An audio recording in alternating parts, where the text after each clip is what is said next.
নবীজি এক হাদিসের মধ্যে বলেন, যে ব্যক্তির নামাজ ঠিক ওই ব্যক্তির সব ঠিক, আর যে ব্যক্তির নামাজ ঠিক নাই ওই ব্যক্তির কোনো কিছুই কি নাই, ঠিক নাই। এই জন্যই কোরআনে পাকের মধ্যে আল্লাহ তাআলা বলেন, ইন্নাস সালাতা তানহা আনিল ফাহশাই ওয়াল মুনকার ওয়া যিকরুল্লাহি আকবার। আল্লাহ তাআলা বলেন, নিশ্চয় নামাজ তোমাকে সমস্ত প্রকার খারাপ কাজ থেকে বাঁচিয়ে রাখবে। কিন্তু এখন প্রশ্ন হয়, ভাই আমরা তো নিজেরা নামাজ পড়ি, আবার দেখা যায় গুনাহ কাজও করতেছি। নামাজ পড়তেছি মসজিদে, নামাজ পড়ে যায় সুদের ব্যবসা করতেছি। নামাজ পড়তেছি মসজিদে, নামাজ পড়ে যায় ঘুষের ব্যবসা করতেছি। নামাজ পড়তেছি মসজিদে, নামাজ পড়ে আবার কি করতেছি, ব্যবসায় যায় মানুষকে ঠকাইতেছি। আবার নামাজ পড়তেছি মসজিদে, নামাজ পড়ে রাজনীতি করতে যায় মানুষকে কি দিতেছি, ধোঁকা দিতেছি। তাহলে কি আমাদের নামাজ হচ্ছে না? কোরআন সত্য নাকি সত্য?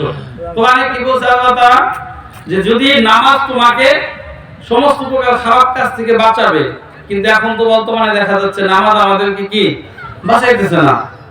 বিষয়টা আসলে কি? বিষয়টা হচ্ছে বিশ্বনবী সাল্লাল্লাহু আলাইহি ওয়াসাল্লাম আপনাকে আমাকে যেইভাবে নামাজ পড়ার নির্দেশ দিয়েছেন, যেইভাবে নামাজ শিক্ষা দিয়েছেন, সেইভাবে যদি আমার আপনার নামাজটা হয়, অবশ্যই এই নামাজ আমাকে সমস্ত প্রকার খারাপ কাজ থেকে বাঁচাবে। আর যদি সেইভাবে নামাজ না হয়, তবে কোনোদিনই এই নামাজ আমাদেরকে গুনাহের কাছ থেকে কি বাঁচাইতে পারবে না। বিশ্বনবী সাল্লাল্লাহু আলাইহি ওয়াসাল্লাম হাদিসের মধ্যে বলেন, সাল্লু কামা রাআইতুমুনি উসাল্লি, তোমরা নামাজ পড়ো এরকম ভাবে যেভাবে আমাকে নামাজ পড়তে দেখছো। আচ্ছা বলেন তো দেখি, নবীজির নামাজ আর আমাদের নামাজ কি এক? নবীজি সাল্লাল্লাহু আলাইহি ওয়াসাল্লাম নামাজ পড়তেন, নামাজে দাঁড়াইছে তার পা মুবারক সরে যেত। হ্যাঁ, তিনি এমন ভাবে নামাজে দাঁড়াইতেন মনে হয়তো সে আর কখনো রুকুতে যাবে না। আবার যখন রুকুতে যাইতো মনে হয়তো সে আর রুকু থেকে কখনো উঠবে না। আবার রুকু থেকে উঠে যখন সিজদায় যাইতো মনে হয়তো সিজদা থেকে নবীজি আর কখনো কি উঠবেন না। আমাদের নামাজের কি অবস্থা? আমাদের নামাজের মধ্যে একটা মশায় কামড় দেয়, আমাদের নামাজের কি হয়ে যায়, ধ্যান নষ্ট হয়ে যায়। আমাদের নামাজ আমরা সিজদা দেই মনে কাওয়ার মতন ঠুকর ঠাকুর করতেছি। এই নামাজ কি আমাকে আপনাকে গুনাহের কাছ থেকে বাঁচাবে? এই নামাজের কথা বলা হয়নি। নামাজ পড়তে হবে সুন্দরভাবে, আর এই নামাজ পড়তে হবে জামাতের সাথে। নামাজ পড়তে হবে কিসের সাথে ভাই? জামাতের সাথে। একাকী নামাজ আদায় করলে নামাজের পরিপূর্ণ হক আদায় হয় না। একদম স্পষ্ট হাদিস, নবীজি সাল্লাল্লাহু আলাইহি ওয়াসাল্লাম হাদিসের মধ্যে ইরশাদ করেন, মসজিদে আযান হওয়ার পরে যেই সমস্ত মানুষেরা একাকী নামাজ আদায় করে, আমার তো মনে চায়, আমার মনের আকাঙ্ক্ষা হচ্ছে এটাই, এলাকার কিছু যুবক বাচ্চা কাচ্চাদেরকে আমি ডাকি, ডেকে তাদেরকে দায়িত্ব দেই, ওই সমস্ত মানুষের বাড়ি ঘরগুলো তুমি আগুন দিয়ে জ্বালাই দাও। নবীজির মনের দুঃখে এই কথা তিনি বলেছেন। আমরা তো নামাজ পড়তেছি, মসজিদে আযান হয়, বাড়িতে যার যার মতো নামাজ পড়ি। এই যে আজকে এখানে কত মানুষ, অথচ নামাজ আমরা কয়জন মানুষ? নামাজে কয়জন মানুষ নামাজ পড়ছি? নামাজ পড়তে হবে নামাজের মতো, জামাতের সাথে।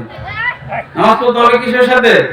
জামাতের সাথে। দেখেন আমরা প্রত্যেকেই ঘটনা জানি, একজন সাহাবী, অন্ধ সাহাবী, চোখে দেখতে পায় না। একজন অন্ধ সাহাবী বিশ্বনবী সাল্লাল্লাহু আলাইহি ওয়াসাল্লামের কাছে এসে বললেন, ইয়া রাসূলুল্লাহ, আমি তো মসজিদের আযান শুনতে পাই, কিন্তু যখন মসজিদে আসবো আশেপাশে কোনো মানুষ পাই না, যার কারণে মসজিদে আসা আমার পক্ষে কি হয় না ভাই, সম্ভব হয় না। তো ইয়া রাসূলুল্লাহ, আপনি আমাকে কি একটু রুখসত দেওয়া যায় কিনা, আমাকে কি একটু সহজ করা যায় কিনা, যে আমি বাসায় একাকী নামাজ পড়বো? নবীজি বলবেন, ঠিক আছে যাও, তুমি যেহেতু মসজিদে আসতে পারো না, যাও তুমি বাসায় নামাজ পড়বো। সেই সাহাবী যখন এক পা, দুই পা, তিন পা সামনে যখন অগ্রসর হয়েছে, সাথে সাথে নবীজি সাল্লাল্লাহু আলাইহি ওয়াসাল্লামের উপর আল্লাহ তাআলা ওহী নাযিল করেছেন। এবং কি ওই অন্ধ সাহাবীকে ডেকে নবী সাল্লাল্লাহু আলাইহি ওয়াসাল্লাম বলছেন, হে অন্ধ সাহাবী, তুমি কি আযান শুনতে পাও? তখন বলছে, হ্যাঁ ইয়া রাসূলুল্লাহ, আমি তো আযান শুনতে পাই। আযান শুনবা, মসজিদে এসে জামাতের সাথে নামাজ আদায় করবে। জামাতের এত গুরুত্ব,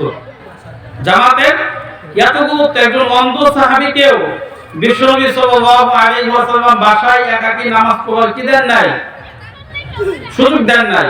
তাও আমরা তো সম্পূর্ণ সুস্থ মানুষ, আমাদের জবান সুস্থ, আমাদের হাত সুস্থ, আমাদের পা সুস্থ, আমাদের সমস্ত অঙ্গ প্রত্যঙ্গ সুস্থ। আমরা কিভাবে বাসায় যদি একাকী নামাজ পড়ি, আমাদের নামাজ কিভাবে হবে? কিছু কিছু ইমাম তারা তো বলছেন এই কথা, এই হাদিসগুলোর উপর ভিত্তি করে, যে একাকী যদি কোনো ব্যক্তি বাসায় নামাজ পড়ে ওই ব্যক্তির নামাজই হয় না, ওই ব্যক্তির কি হয় না, নামাজই হয় না। কিন্তু আমাদের হানাফি মাযহাবে বলছে না, নামাজ হয় কিন্তু নামাজের হক কি হয় না, আদায় হয় না, নামাজের হক আদায় হয় না। এজন্য ভাই মসজিদে এসে আমরা জামাতের সাথে ইনশাআল্লাহ নামাজ আদায় করব, করব তো ইনশাআল্লাহ, ইনশাআল্লাহ নামাজ পড়তে হবে ভাই। বিশ্বনবী সাল্লাল্লাহু আলাইহি ওয়াসাল্লাম এক হাদিসের মধ্যে ইরশাদ করেন, যদি কোনো ব্যক্তি 5 ওয়াক্ত নামাজ, শুধু 5 ওয়াক্ত নামাজ যদি জামাতে সময় মতো সুন্দর মতো যদি আদায় করে, কি ফায়দা? নবীজি বলেন তাকে আল্লাহ তাআলা 5টা পুরস্কার দান করবেন। কয়টা? 5টা। 1 নম্বর পুরস্কার হচ্ছে যে ব্যক্তি জামাতের সাথে সময় মতো নামাজ আদায় করবে, দুনিয়াবি সমস্ত প্রকার পেরেশানি থেকে আল্লাহ তাআলা তাকে হেফাজত করবেন। সুবহানাল্লাহ। 2 নম্বর, আল্লাহ তাআলা কঠিন কবরের আযাব থেকে এই ব্যক্তিকে হেফাজত করবেন। সুবহানাল্লাহ। হযরত ওসমান গনি রাদিয়াল্লাহু তাআলা আনহু তিনি একদিন একটি কবরের পাশ দিয়ে হেঁটে যাচ্ছিলেন। তিনি একটি কবরের পাশ দিয়ে যখন হেঁটে যাচ্ছিলেন, এমন ভাবে হাউমাউ করে কান্নাকাটি শুরু করলেন যে অন্যান্য সাহাবীরা জিজ্ঞাসা করলেন, হে আমিরুল মুমিনিন, আপনি যখন নবীজি সাল্লাল্লাহু আলাইহি ওয়াসাল্লামের দরবারে থাকেন তখনও তো এত বেশি কান্নাকাটি করেন না, একটা কবর দেখে আপনি এত বেশি কান্নাকাটি কেন করতেছেন? তখন হযরত ওসমান গনি রাদিয়াল্লাহু তাআলা আনহু বলেন যে তোমরা তো নবীজির সুহবত এত বেশি পাও না আমি যতটা পাই। কেননা 2 দিক দিয়ে, একটা হচ্ছে নবীজি সাল্লাল্লাহু আলাইহি ওয়াসাল্লামের নিকটতম আত্মীয় সে, আরেকটা হচ্ছে নবীজির কাছাকাছি সবসময় সে থাকতেন। এজন্য তিনি বলেন যে আমি নবী সাল্লাল্লাহু আলাইহি ওয়াসাল্লামের কাছ থেকে শুনতে পেয়েছি যে কবরটা হচ্ছে কিয়ামতের সর্বপ্রথম ঘাঁটি, কবরটা হচ্ছে কিয়ামতের সর্বপ্রথম ঘাঁটি। এই কবর থেকে কোনো ব্যক্তি যদি হিসাব দিয়ে মুক্তি পেয়ে যায়, তাহলে অন্য যত ঘাঁটি আছে এই সমস্ত ঘাঁটিগুলো থেকেও সে কি পাবে? মুক্তি পাবে, নাজাত পাবে। আর এই কবরের মধ্যে যদি কোনো ব্যক্তি একবার ধরা খেয়ে যায়, তার অন্য সমস্ত আমলের হিসাবের মধ্যে সে কি যাবে? ধরা খেয়ে যাবে। এই জন্য আমি কবর দেখে এত ভয় পাই, এত কান্নাকাটি করি। অথচ নবী সাল্লাল্লাহু আলাইহি ওয়াসাল্লাম কত সুন্দর সুসংবাদ, যদি কোনো ব্যক্তি 5 ওয়াক্ত নামাজ যে অবস্থাতে আছে 5 ওয়াক্ত নামাজ যদি মসজিদে এসে সুন্দর মতো আদায় করতে পারে জামাতের সাথে, আল্লাহ তাআলা এই ব্যক্তিকেও কঠিন কবরের আযাব থেকে মুক্তি দান করবেন। আর 3 নম্বর যে ফজিলত, যদি কোনো ব্যক্তি 5 ওয়াক্ত নামাজ জামাতে আদায় করতে পারে ইমাম সাহেবের পিছনে, তাহলে এই ব্যক্তির ডান হাতে আল্লাহ তাআলা আমলনামা দিবে। সুবহানাল্লাহ। আর 4 নম্বর ফজিলত হচ্ছে বিদ্যুৎ বেগে বিদ্যুৎ বেগে পার করায় দিবেন। সুবহানাল্লাহ। 5 নম্বর পুরস্কার, বিনা হিসেবে আল্লাহ তাআলা কি করবেন? জান্নাত দান করবেন। সুবহানাল্লাহ। আর কি লাগে বলেন? একটা মুসলমান দুনিয়াতে আসছি, আল্লাহ তাআলা যদি 5 ওয়াক্ত নামাজ আমরা পড়তে পারি, আল্লাহ তাআলা বিনা হিসেবে কি দিবেন? জান্নাত দান করবেন। এইজন্য ভাই 5 ওয়াক্ত নামাজ আমরা যথাসময়ে যে অবস্থাতে থাকি, যত সমস্যায় থাকুক, যখন মসজিদে আযান হবে 5 ওয়াক্ত নামাজ ইমাম সাহেবের পিছনে এসে জামাতের সাথে আদায় করব তো ইনশাআল্লাহ, ইনশাআল্লাহ। এতে 2টা ফায়দা ভাই। আমরা যখন একা নামাজ পড়ি, আমাদের নামাজ ভয় কি হয় না তার কোনো গ্যারান্টি নেই। কিন্তু ইমাম সাহেবের পিছনে যখন আপনি নামাজ পড়বেন, ইমাম সাহেব সমস্ত জিম্মাদারি, ইমাম সাহেবের নামাজ হোক চাই না হোক, আপনি যে ইমাম সাহেবের পিছনে পড়ছেন, আল্লাহ তাআলা আপনার নামাজটা কি করবে? কবুল করবেন। এটা হচ্ছে সহজ। আপনার সূরা ফাতিহা শুদ্ধ না, আপনার পড়ার প্রয়োজন নেই, ইমাম সাহেব সূরা ফাতিহা বলতেছে। আপনি একটা দোয়া জানেন না, আপনার সেই দোয়া পড়ার কোনো প্রয়োজন নাই, ইমাম সাহেব তো দোয়া পড়তেছে। আপনি যা জানেন ইমাম সাহেবের পিছনে আপনার যা পড়ার প্রয়োজন অতটুকু পড়েন, আপনার নামাজ কি হয়ে যাবে? শুদ্ধ হয়ে যাবে। কত সহজ! ইসলাম আপনাকে সহজ পথ দেখাইছে, কিন্তু আপনি সহজ পথে হাঁটবেন না। আপনি কি, আমি তো সূরা ফাতিহা জানি না, আমি তো অমুক সূরা জানি না, আমি তো নামাজের নিয়ম জানি না, এজন্য নামাজ পড়ি না। আপনার কোনো নিয়ম জানার দরকার নাই, ইমাম সাহেবের পিছনে এসে নামাজ পড়েন, আস্তে আস্তে সমস্ত নিয়ম আপনার শিক্ষা হয়ে যাবে ইনশাআল্লাহ। এই হচ্ছে নামাজ পড়ার কি ফজিলত। এখন আসেন খুব সংক্ষেপে আমরা শুনি, নামাজ না পড়লে কি শাস্তি? নামাজের ফজিলত তো আমরা কম বেশি সবাই জানি, নামাজ না পড়লে তো কি শাস্তি এটা একটু শুনি। বিশ্বনবী সাল্লাল্লাহু আলাইহি ওয়াসাল্লাম এক হাদিসে পাকের মধ্যে বলেন, মান তাহাওয়ানা আনিস সালাতি, যদি কোনো ব্যক্তি নামাজ থেকে উদাসীন থাকে, নামাজ না পড়ে, আকাবাহুল্লাহু তাআলা বিখামসি আশারাতা উকুবাতান, আল্লাহ তাআলা এই ব্যক্তিকে দুনিয়া এবং আখিরাতে কমপক্ষে 15টা শাস্তি দিবেন। কয়টা শাস্তি দিবেন? 15টা শাস্তি দিবেনই। কয়টা শাস্তি? 15টি। খামসুন ফিদ দুনিয়া ক্বাবলা মাউত, মৃত্যুর আগে 5টি শাস্তি দিবে দুনিয়াতে। ওয়া সালাসাতুন ইনদাল মাউতি, এবং মৃত্যুর সময় শাস্তি হবে কয়টা? 3টা। ওয়া সালাসাতুন ফিল কবরি, এবং কবরের মধ্যে শাস্তি হবে কয়টা? 3টা। কয়টা হয়েছে? 3 3 6 আর হচ্ছে 5, 11টা। ওয়া আরবাউন ইনদা খুরুজিহি মিনাল কবর, কবর থেকে যখন হাসরের ময়দানে বান্দা উঠবে বেনামাজি ব্যক্তি, তখন ওই ব্যক্তিকে 4টা শাস্তি দেওয়া হবে। কয়টা শাস্তি? 4টা। কমপক্ষে এই 15টা শাস্তি তাকে দেওয়াই হবে যদি কোনো ব্যক্তি 5 ওয়াক্ত নামাজ ঠিকমতো আদায় না করে। খামসুন ফিদ দুনিয়া ক্বাবলা মাউত, মৃত্যুর আগে যে 5টি শাস্তি দেওয়া হবে তার মধ্যে 1 নম্বর হচ্ছে তুনজাউল বারকাতু আন উমরিহি, বেনামাজি ব্যক্তির জীবন থেকে আল্লাহ রাব্বুল ইজ্জত বরকতকে উঠিয়ে দিবেন, বরকত ছিনিয়ে নেবেন। দেখা যাবে সে অনেক টাকা পয়সার মালিক হয়েছে, অনেক অর্থ সম্পদের সে কি হয়েছে? মালিক হয়েছে, কিন্তু এই অর্থ সম্পদ সে ভোগ করতে পারবে না। আল্লাহ তাআলা দেখা যাবে বিভিন্ন ধরনের বালা মুসিবত, অসুখ বিসুখ, এই ধরনের মুসিবতগুলো তার জীবনে লাগাই রাখবে। সে এইগুলো নিয়ে খুব পেরেশানিতে থাকবে, তার মনে কি থাকবে না? শান্তি থাকবে না। আল্লাহ তাআলা মানুষকে বরকত দান করেন বিভিন্ন দিক থেকে, জানের ভিতরে বরকত, হায়াতের ভিতরে বরকত, মালের মধ্যে বরকত, সন্তানের মধ্যে বরকত, বিভিন্ন সাইডে আল্লাহ তাআলা কি দান করেন? বরকত দান করেন। দেখেন তার নগদ প্রমাণ হচ্ছে এক ইমাম সাহেব মাসে কয় টাকা বেতন পায়? বলেন তো, কয় টাকা বেতন পায়? ভাই পাশে কথা বলেন। এক ইমাম সাহেব যে কয় টাকা বেতন পায়, কিছু কিছু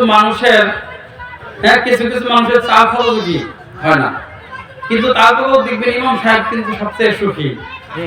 ইমাম সাহেব কিন্তু সবচেয়ে সুখী। ইমাম সাহেবের মনে কি আছে? শান্তি আছে। বেতন পায় 5,000, 6,000, 8,000, 10,000 টাকা, কিন্তু এই 5,000 টাকার ভেতরে আল্লাহ তাআলা এমন বরকত দিয়েছে, এই টাকা দিয়ে তার কি হয়ে যাইতেছে। আরেকজন বেইনসাফির সাথে লক্ষ লক্ষ কোটি কোটি টাকা মাসে ইনকাম করতেছে, কিন্তু মাস শেষে দেখা যাইতেছে হাউকাও, তার কাছে মানুষ আবার 5 লাখ টাকা পায়, 10 লাখ টাকা পায়। অনেক ইমাম পাইবেন, তাদের কাছে মানুষ 2 টাকাও কি পায় না। তাহলে ইমাম সাহেবের এই অল্প উপার্জনের মধ্যে আল্লাহ তাআলা বরকত ঢুকাই দিয়েছে। কেন? সে 5 ওয়াক্ত নামাজে ইমামতি করে। ইমামতি করার কারণে দেখা যাচ্ছে তার নামাজ কখনো কি ছুটে না, তার নামাজ কখনো ছুটে না। আল্লাহ তাআলা বরকত ঢুকাই দিয়েছে। আবার দেখবেন সন্তানাদের মধ্যে বরকত। এটা কেমন? সন্তানাদের মধ্যে বরকত মানে 10 জন 20 জন সন্তান হবে, বিষয়টা এরকম না। সন্তানাদের মধ্যে বরকত হচ্ছে আপনি 5 ওয়াক্ত নামাজ পড়েন, আপনার সন্তানের জন্য দোয়া করেন, আল্লাহ তাআলার কাছে চান, রব্বানা হাব লানা মিন আজওয়াজিনা ওয়া যুররিয়াতিনা কুররাতা আয়ুন ওয়াজআলনা লিল মুত্তাকিনা ইমামা। হে আল্লাহ, আপনি আমাকে এমন একজন স্ত্রী দান করেন, আমাকে এমন কিছু সন্তানাদি দান করেন যাদেরকে দেখবে চক্ষু শীতল হয়ে যায়, যাদেরকে দেখবে চক্ষু শীতল হয়ে যায়। আপনি এই দোয়াগুলো করেন, আল্লাহ তাআলা আপনার সংসারের মধ্যে এরকম একটা নেককার পরহেজগার সন্তান দান করবেন, যে সন্তানের মাধ্যমে আপনার চেহারা উজ্জ্বল হবে, যে সন্তানের মাধ্যমে এলাকা মহল্লা সব জায়গায় আপনার সম্মান বৃদ্ধি পাবে, যে সন্তানের মাধ্যমে আপনার কি হবে? ইজ্জতি হবে, বেজ্জিত হবেন না। এটা হচ্ছে সন্তানের মাধ্যমে বরকত। এরপরে জানের ভিতরে বরকত। দেখবেন আপনি অল্প উপার্জন করেন, কিন্তু আপনার আল্লাহ তাআলা এমন কোনো অসুখ বিসুখ দিবেন না যে অসুখে 1 লাখ, 2 লাখ, 5 লাখ, 10 লাখ টাকা পয়সা খরচ হয়। এই যে বিভিন্ন হরিরামপুরে যত ইমাম আছে, দেখেন আমাদের যদি কখনো একটু ঠান্ডা, কাশি, জ্বর হয়, আমাদের কিন্তু লক্ষ লক্ষ টাকা পয়সা প্রয়োজন হয় না, চিকিৎসার প্রয়োজন হয় না। আমরা একটা না পা একটা প্যারাসিটামল খাইলে আল্লাহ তাআলা আমাকে সুস্থ করে দেয়। এটা হচ্ছে জানের ভিতরে বরকত। এটা হচ্ছে কি? জানের ভিতরে বরকত। আর যারা অসৎ ভাবে, সুদের মাধ্যমে, ঘুষের মাধ্যমে, এরকম অন্যায় ভাবে যারা টাকা পয়সা কামাইতেছে ঠিক, কিন্তু দেখা যাবে আল্লাহ তাআলা তাদেরকে এমন অসুখ বিসুখ দিছে দেশ বিদেশ ঘুরতে ঘুরতে 5 লাখ 10 লাখ 20 লাখ 50 লাখ টাকা এমনকি মৃত্যুর সময় ফকির হয়ে কি মৃত্যুবরণ করতেছে। এই জন্য হচ্ছে জানের ভিতরে বরকত। এই বরকতের বিষয়টা বোঝাতে যে অনেকে বুঝে না। হায়াতের মধ্যে বরকত তার মানে কি? এর মানে হচ্ছে আপনি 50 বছরের জায়গায় 60 বছর বাঁচবেন, এটা না। হায়াতে বরকত এই কথার মানে হচ্ছে আপনি যদি 50 বছর হায়াত পাইতেন, এই 50 বছরের হায়াতে আপনি যেই কাজটুকু করতে পারতেন, আপনি যদি 30 বছর যদি আল্লাহ তাআলা আপনাকে হায়াত দেয়, 30 বছরেই 50 বছরের কাজ আপনি করতে পারবেন। এটা হচ্ছে হায়াতের মধ্যে বরকত। আপনারা কি নদীতে কখনো সাঁতার কাটছেন? নদীতে দেখবেন সাঁতার কাটবেন, নদীর এই পার থেকে ওপারে যাইতে লাগে 10 মিনিট। আপনি যদি ডুব দিয়ে যান, কয় মিনিট লাগে? ডুব দিয়ে যাইতে লাগবে 5 মিনিট। তাই এই হায়াতের মধ্যে বরকত হচ্ছে নদীর মধ্য দিয়ে ডুব দিয়ে যাওয়ার মতো। অল্প সময়ে অনেক বেশি কাজ আপনি করতে পারবেন, অল্প সময়ে অনেক বেশি কাজ করতে পারবেন। এটা হচ্ছে আপনার হায়াতের মধ্যে বরকত। তো যাই হোক, এই জন্য যদি কোনো ব্যক্তি 5 ওয়াক্ত নামাজ জামাতের সাথে আদায় করে, তাহলে দুনিয়াতে আদায় না করে তাহলে আল্লাহ তাআলা তাকে 5টা শাস্তি দিবেন মৃত্যুর আগে। 1 নম্বর হচ্ছে তার জীবন থেকে বরকতকে ছিনিয়ে নেবেন। 2 নম্বর শাস্তি হচ্ছে কিছু নেককার মানুষের চেহারার মধ্যে দেখবেন নূর থাকে, চেহারা কালো, কিন্তু তাদেরকে দেখলে মহব্বত লাগে, দেখলে মনে হয় একটু দেখি। আবার কিছু কিছু মানুষ আছে দেখবেন চেহারা সুন্দর কিন্তু খুব একটা দেখতে মন চায় না, তাদের চেহারার ভিতরে নূর নাই। হাদিস পাকের মধ্যে আসছে যদি কোনো ব্যক্তি নামাজ না পড়ে, তাহলে নামাজ না পড়লে এই নেককার ব্যক্তিদের চেহারায় যে আলো থাকে, নূর থাকে, এই নূর আল্লাহ তাআলা ছিনিয়ে নেবেন। এটা হচ্ছে 2 নম্বর শাস্তি। 3 নম্বর শাস্তি হচ্ছে বেনামাজির 3 নম্বর শাস্তি হচ্ছে যে নামাজ ব্যতীত আপনি যত ইবাদত বন্দেগী করবেন, নামাজ ব্যতীত যেমন হজ করবেন, যাকাত দিবেন, দান সদকা করবেন, রোজা করবেন, এগুলো যদি করেন এই কোনগুলো সওয়াব আল্লাহ তাআলা আপনাকে দেবেন না। নামাজ ব্যতীত যত ইবাদত বন্দেগী আপনি করেন, যদি নামাজ ঠিকমতো না পড়েন, অন্য কোন ইবাদত বন্দেগীর যে একটা সওয়াব প্রতিদান, এই প্রতিদান আপনি পাবেন না। যেমন হজ আদায় করবেন, হজ আদায় করছেন, আপনার উপরে হজ আদায় করলে যে শাস্তি, না করলে যে শাস্তি আপনি পাইতেন, এই শাস্তি থেকে আপনি মাপ পেয়ে যাবেন। কিন্তু হজ আদায় করলে যে একটা ফজিলত, এই ফজিলত আপনি পাবেন না। যাকাত আদায় করলে যে একটা ফজিলত, আপনার সম্পদের মধ্যে আধিক্যতা হওয়া, এটা হবে না। কিন্তু যাকাত আদায় না করলে যে শাস্তি, এই শাস্তি থেকে আপনি বেঁচে যাবেন। রমজানের রোজা রাখার যে একটা ফজিলত, আপনি যদি নামাজ না পড়েন, রোজার ফজিলত আপনি পাবেন না। কিন্তু রোজা না রাখলে যে শাস্তি, এই শাস্তি থেকে আপনি কি মুক্ত হয়ে যাবেন যদি রাখেন। এজন্যই বলা হয়েছে যে নামাজ না পড়েন, আপনি যত ইবাদত বন্দেগী করেন, কোন ইবাদতের প্রতিদান সওয়াব আপনাকে কি দেওয়া হবে না। এটা হচ্ছে 3 নম্বর শাস্তি। আর 4 নম্বর শাস্তি হচ্ছে ভাই, 4 নম্বর শাস্তি হচ্ছে আপনি যখন কোনো বিপদে পড়বেন, বেনামাজি যখন কোনো বিপদে পড়ে, আর তখন আল্লাহ তাআলাকে যদি ডাকে, আল্লাহ তাআলা তার এই দোয়া কবুল করবেন না। এর প্রমাণ হচ্ছে বর্তমান দুনিয়া। আপনি একটা জিনিস দেখেন, বর্তমান দুনিয়াতে লক্ষ লক্ষ কোটি কোটি মুসলমান আছে, কিন্তু আমাদের উপরে সামান্য কিছু ইহুদি, সামান্য কিছু খ্রিস্টানেরা চক্রান্ত করে কি করে না? মুসলমানদেরকে বিপদে ফাড়ায় কি ফাড়ায় না? কিন্তু তাম বিশ্বের মুসলমান কিন্তু আল্লাহ তাআলার কাছে কাঁদে যে আল্লাহ আপনি আমাদেরকে এই চক্রান্ত থেকে বাঁচান। কিন্তু আমরা কি চক্রান্ত থেকে বাঁচি না? কেন? আল্লাহ তাআলা আমাদের দোয়াকে কবুল করেন না। কারণ আল্লাহ তাআলার কাছে প্রকৃতপক্ষে জালেম হচ্ছে আমরা। যদিও বাহ্যিক দৃষ্টিতে দেখা যায় যে মুসলমানদের উপরে কাফের মুশরিক বেঈমানরা কি করতেছে, জুলুম নির্যাতন করতেছে, তারা হচ্ছে জালেম, মুসলমানরা হচ্ছে মাজলুম। কিন্তু আল্লাহ তাআলার কাছে আমি যে 5 ওয়াক্ত নামাজ পড়ি না, 5 ওয়াক্ত নামাজ না পড়ার কারণে আল্লাহ তাআলার কাছে প্রকৃতপক্ষে জালেম হচ্ছে আমি। এজন্য আমার দোয়া আল্লাহ তাআলার কাছে কি হয় না? কবুল হয় না। এজন্য আল্লামা সাইয়্যিদ সাহেব রাহমাতুল্লাহ আলাইহি বলতেন যে আপনি ইসলামী রাজনীতি যতই করেন, যদি নামাজ ঠিক না করেন, এই রাজনীতির কোনো কি নাই, আনা পয়সার দাম নাই। এই রাজনীতি আপনাকে জান্নাতে নিয়ে যেতে পারবে না। এই রাজনীতি ইসলাম প্রতিষ্ঠিত করতে পারবে না। আগে নামাজ ঠিক করেন, নামাজ। এজন্য ভাই নামাজটা ঠিক করতে হবে। এটা হচ্ছে 4 নম্বর শাস্তি। 5 নম্বর যে শাস্তি, আমরা তো মনে করি যে কোনো 5 ওয়াক্ত নামাজ পড়ি নেই, হ্যাঁ আজকে মরে গেছি মাইননগর মাদ্রাসা থেকে তালবে জিট্টা মাদ্রাসা থেকে 10 জন এতিম ছাত্র আনলাম, আইনে খাওয়াই দিলাম, হুজুর একটু দোয়া করবো আমার বাপ মা মনে জান্নাতে চলে গেছে। জান্নাত কি এত সহজ? জান্নাতটা কি এত সহজ?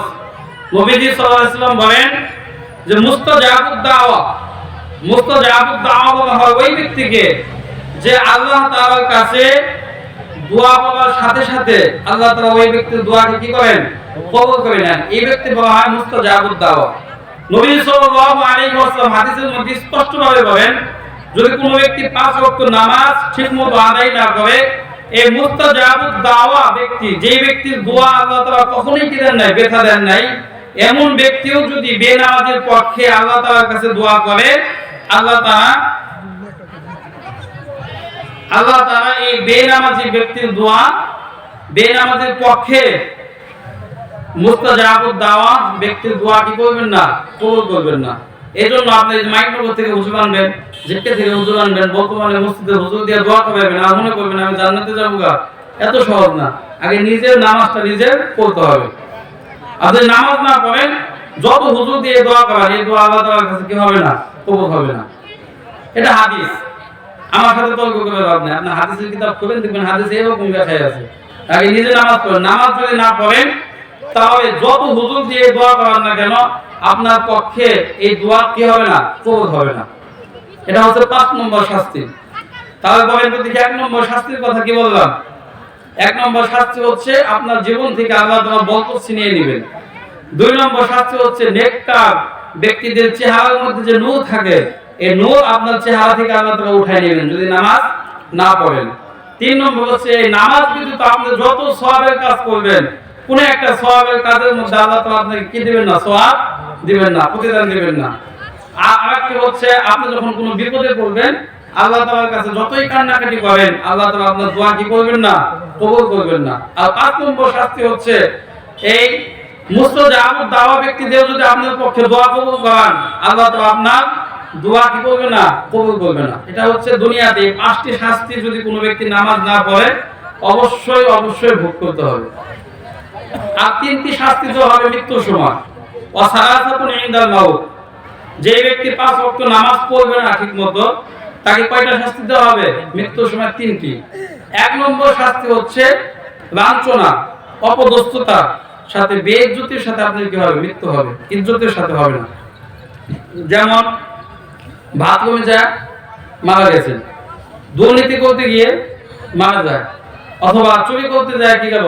মারা গেল, ডাকাতি করতে যায় মারা গেল, জিনা করতে যায় মারা গেল, এগুলো হচ্ছে বেইজ্জতির মৃত্যু। যদি কোনো ব্যক্তি 5 ওয়াক্ত নামাজ জামাতে না পড়ে, তার ইজ্জতের সাথে কি হবে না? মৃত্যু হবে না, বেইজ্জতির সাথে তার মৃত্যু হবে। এটা হচ্ছে 1 নম্বর শাস্তি। 2 নম্বর শাস্তি হচ্ছে ক্ষুধার যন্ত্রণা নিয়ে, ক্ষুধার যন্ত্রণা নিয়ে তার মৃত্যু হবে। ক্ষুধার যন্ত্রণায় ছটফট করতে করতে সে মারা যাবে। বলবেন যে হুজুর যারা নামাজ পড়ে না তারা তো ভালো খায়, হ্যাঁ গোস্ত পোলাও খুরমা খাইতেছে, ক্ষুধার যন্ত্রণা নিয়ে আবার কেন মরে? কত সে খায় মরছে, খাইতে যায় মরে যায়, তাহলে তারা তো পেট ভরে খায় মরছে না ভাই। এটা বিষয়টা হাদিসটা আপনি বুঝতে হবে। হাদিসটি হচ্ছে ক্ষুধার যন্ত্রণা নিয়ে মরবে, এই কথা মানে হচ্ছে যে ব্যক্তি নামাজ পড়ে না, ওই ব্যক্তির অন্তরের মধ্যে, ওই ব্যক্তির পেটের মধ্যে আল্লাহ তাআলা ক্ষুধার যন্ত্রণা সৃষ্টি করে দিবে। পৃথিবীর যত দামি খাবারই তাকে খাওয়ান না কেন, তার পেট ভরবে ঠিক আছে, কিন্তু ক্ষুধার যে একটা যন্ত্রণা, এই যন্ত্রণা তার পেট থেকে কখনো কি হবে না? দূর হবে না। এই ক্ষুধার যন্ত্রণা নিয়ে ছটফট করতে করতে সে মারা যাবে। এটা হচ্ছে 2 নম্বর শাস্তি, মৃত্যুর সময়। মৃত্যুর সময় 3 নম্বর শাস্তি কি? বেনামাজের পিপাসার্ত অবস্থায় তার মৃত্যু হবে। অর্থাৎ পানির পিপাসা এমন ভাবে রাখবে, আপনি যদি আটলান্টিক মহাসাগরের সমস্ত পানি আইনেও যদি তাকে খাওয়ান, কিন্তু আল্লাহ তাআলার পক্ষ থেকে শাস্তি স্বরূপ তার এই পিপাসা নিবারণ কখনোই কি হবে না। সে খাবে ঠিক আছে পানি, আপনার মনে হইতেছে পানি খায় সে শান্তি পাইতেছে, শান্তি না, পানি খাইতেছে তার কষ্ট কি হইতেছে? বৃদ্ধি পাইতেছে। ভাই মানুষ তো মারা যাওয়ার পরে আর দুনিয়াতে ফিরে আসতে পারে না। যদি ফিরে আসতে পারতো তাহলে মানুষ বলতো ভাই আপনি পায়েও ধরি, আপনি কখনো কি নামাজ ছেড়ে দেন না, নামাজের এত গুরুত্ব। এরপরে 3টি শাস্তি দেওয়া হবে হচ্ছে কবরের মধ্যে। 3টি শাস্তি দেওয়া হবে কবরের মধ্যে। 1 নম্বর শাস্তি হচ্ছে বেনামাজি ব্যক্তিকে যখন কবরে রাখবেন, রাখার সাথে সাথে এই কবরটা বেনামাজি ব্যক্তিকে এমন ভাবে চাপ দিবে যে এক পাশের হাড়টি আবার পাশের মধ্যে ঢুকে যাবে। হাদিসে পাকের মধ্যে আসছে, মানুষ যখন ইন্তেকাল করে, চাই সে নামাজি হোক, চাই সে বেনামাজি হোক, চাই সে মুসলমান হোক, চাই সে বেদুইন হোক, যখন একজন মানুষকে কবরের মধ্যে রাখা হয় তখন কবরের অবস্থাটা কিরকম হয়, যে এই যে আসর নামাজের পরে বা মাগরিবের আগ মুহূর্তে সূর্য যে ডুবা ডুবা একটা অবস্থা হয় না, হাদিসে পাকের মধ্যে আসছে কবরের অবস্থাটা ঠিক এরকমই হয়। কবরের অবস্থাটা ঠিক এরকমই হয়।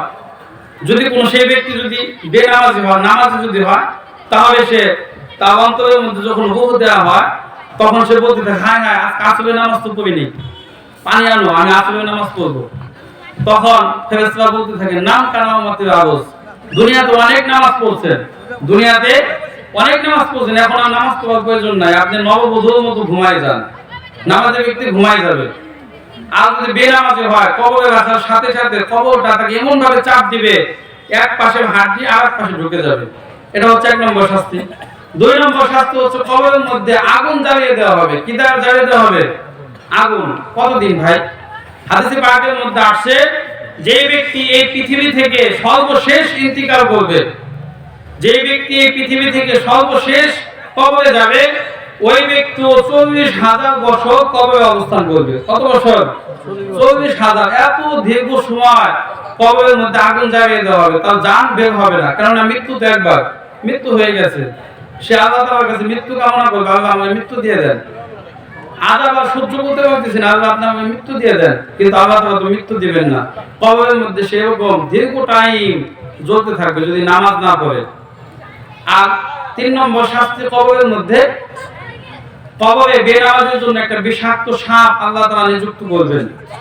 কিরকম বিষাক্ত সাপ? যেই সাপের বিষ যদি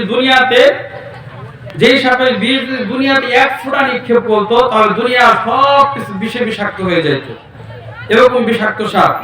এই সাপের জবান আল্লাহ তাআলা খুলে দিবে, বেনামাজি ব্যক্তির সাথে কথা বলবে যে আল্লাহ তাআলা কেন পাঠাইছে আমাকে জানো?